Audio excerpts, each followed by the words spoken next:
my 2 years. Alright, quick. I'm going for 100 deadlifts. As fast as I can. Every time I do deadlifts, whatever rep I get, I'm going to do push-ups. Let's go. It's only 135 pounds. We all inspire each other. There's no one better or no one worse. We just do what we can, you know, and then we get fit. We're not trying to get injured. We're trying to get fit. So in this particular workout that you're watching now, I did the workout because I need to do it for my competition at the end of April, and you know, it is what it is, and I got the next couple of days into it. But here comes the rant.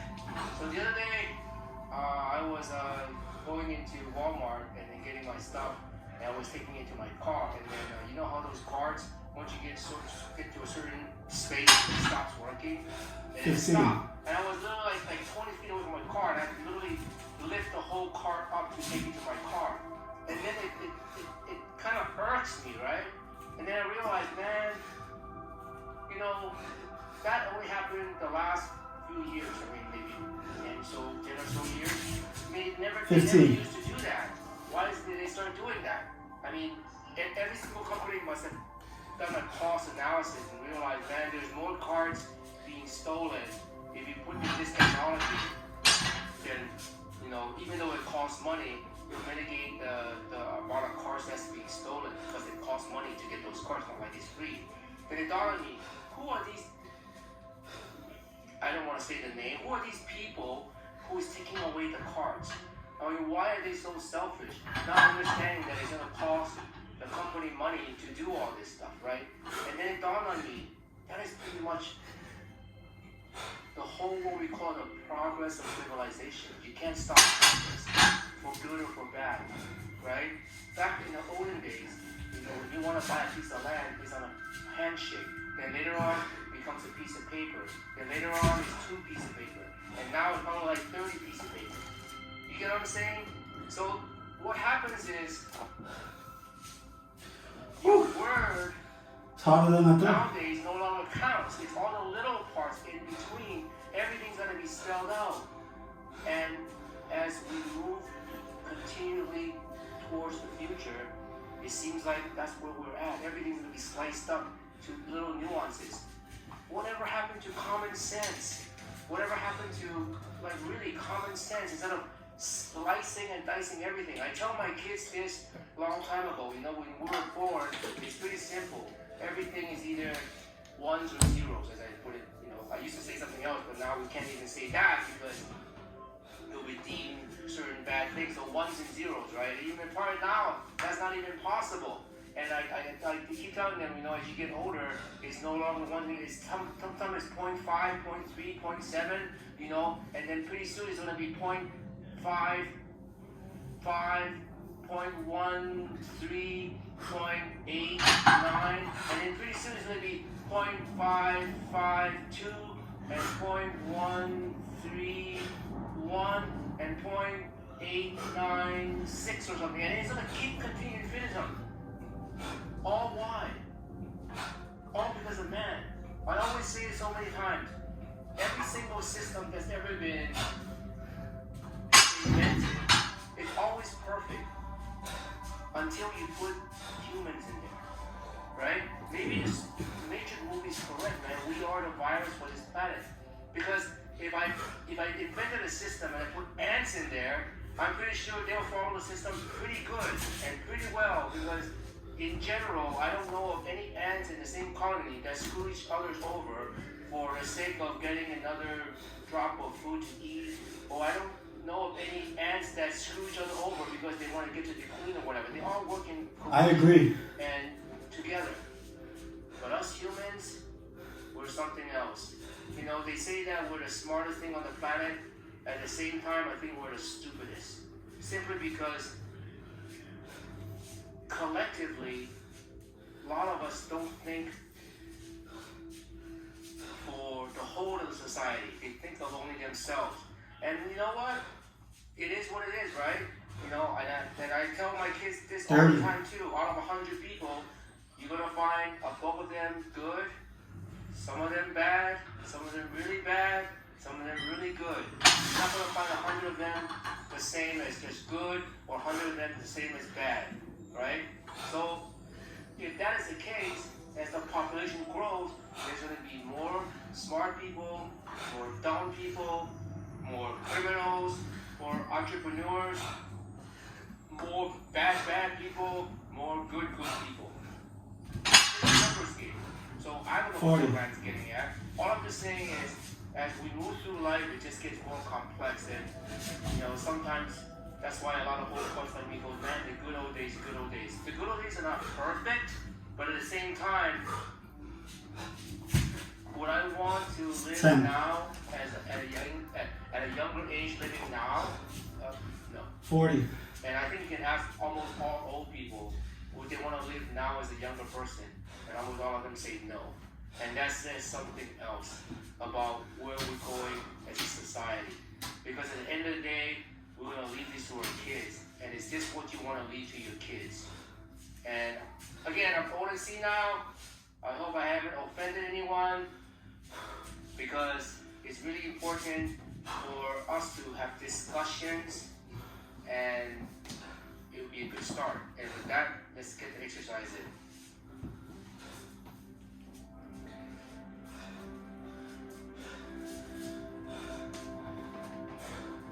I'm gonna find another rant from Burpee Yoga Uncle. I like listening to his rants. Unc, if you watch this, I'd like for you to make a compilation of all your rants. That's quality. 20, 30, 40. Hey, thank you very much. Please support my channel. Please hit that like and 40. subscribe button. Watch my arms. Here comes the workout. Fitness, foodies, and the fabulous absurd. From burpees to Camus. You're never gonna know what you're gonna get from your Unc. Burpee Yoga Uncle.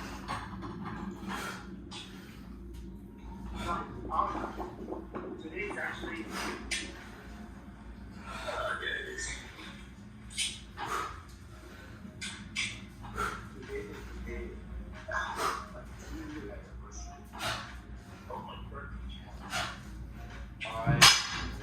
Today would be the day of my 2-year anniversary of my minimum of 100 military prison-style burpees every day.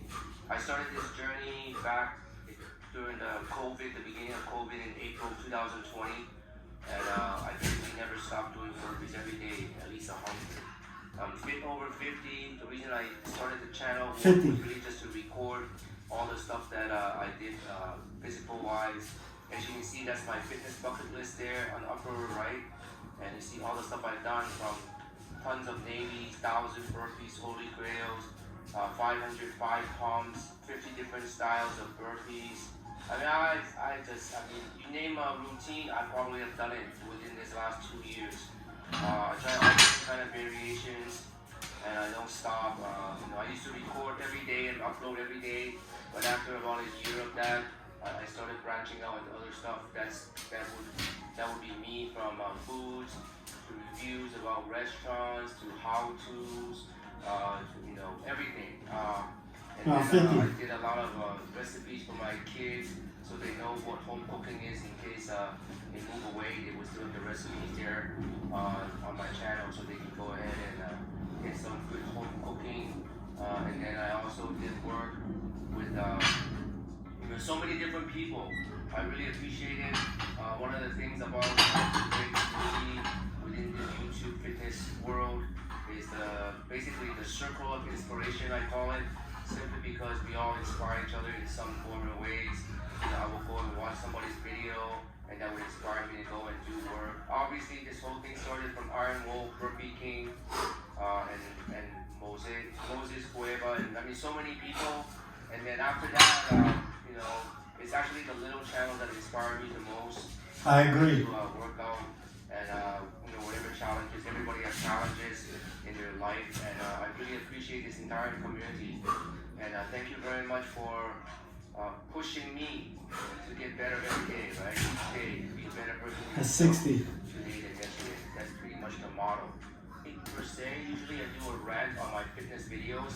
I guess the only thing I can think of is I'm pushing 60, right? So I just met a person that is like 70 something years old, and she told me something very interesting. She asked me, hey, do you know how many days you would have lived on Earth basically if you hit 80 years old?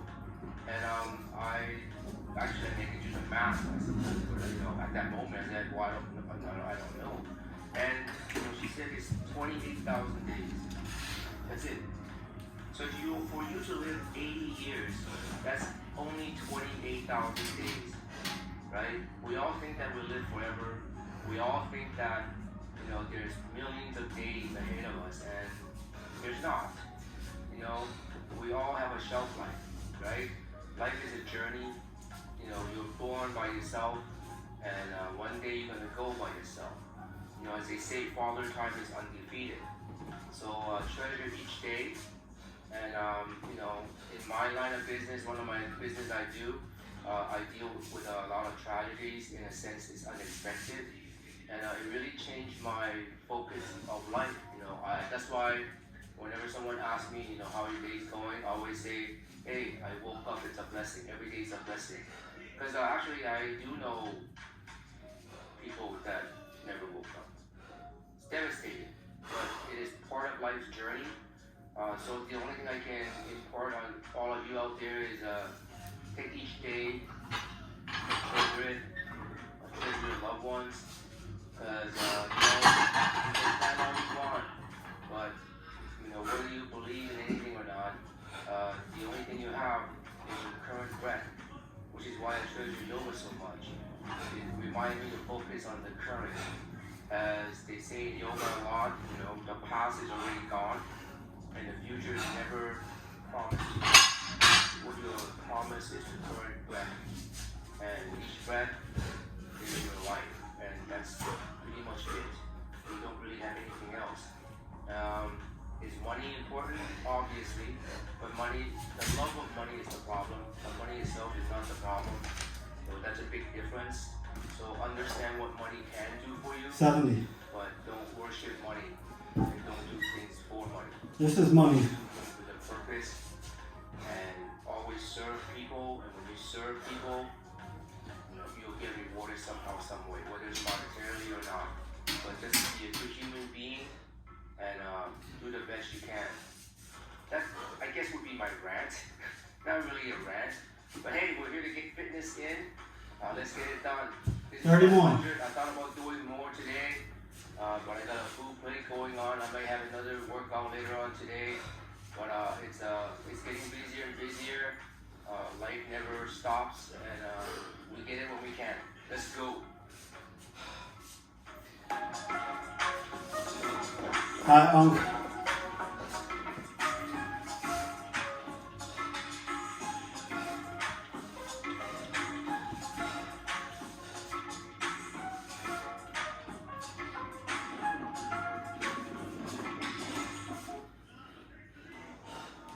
I don't mean to kill your watch time, Unc. I just want to listen to your rants. I got 30 more. 30 more reps.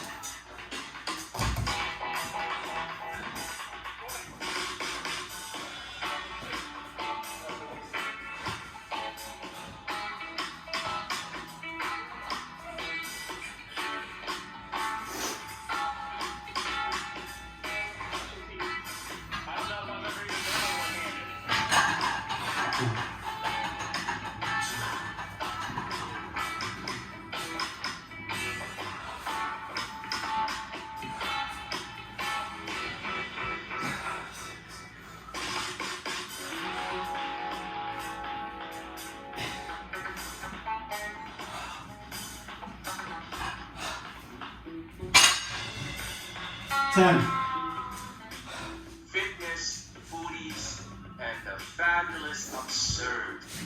From burpees to Camus, you're never gonna know what you're gonna get from your punk, burpee yoga uncle. It's 10. Top of your arc. 20, 30, 40, 50, 60, 70, 80. Getting close to my 2-year burpee challenge. Minimum 100 burpees every day. I think by next week I'll hit the 2-year mark. But hey, the workout is to get fit money and just be healthy. Did a great workout with Can't Shake Me and the gang to raise awareness for Parkinson's disease. It's Parkinson's disease month, the month of April. So the workout is going to be showing here. Every Saturday for the next 3 weeks we'll be doing it. So if you want to jump in, you can check this channel and join us for some reps for Parkinson's disease. That'll be fantastic. The rant's coming up soon, so you want to bypass the rant. 20 more. There should be some descriptions or some link to tell you to bypass the rant. So worked as an engineer and my boss and I sat down one day. Graphic design, right? My boss was an architect and he did graphic design work in the 60s. He was hired by either a contractor for the Department of Defense or he worked for the Department of Defense. I wasn't sure exactly. But that was, I mean, the reason I'm telling you this is that's kind of when I woke up to what's going on. And, he was telling me, man, you know, they made me do a graphic display, like a graph chart of all the industries in America during the Vietnam War. So I would have to graph, you know, the agriculture output, the automobile industry's output, food output, all different output on the graph, right? So I'm doing this graph, and it was so strange, though, like there's an x-axis and a y-axis, and every single industry, the axis was like,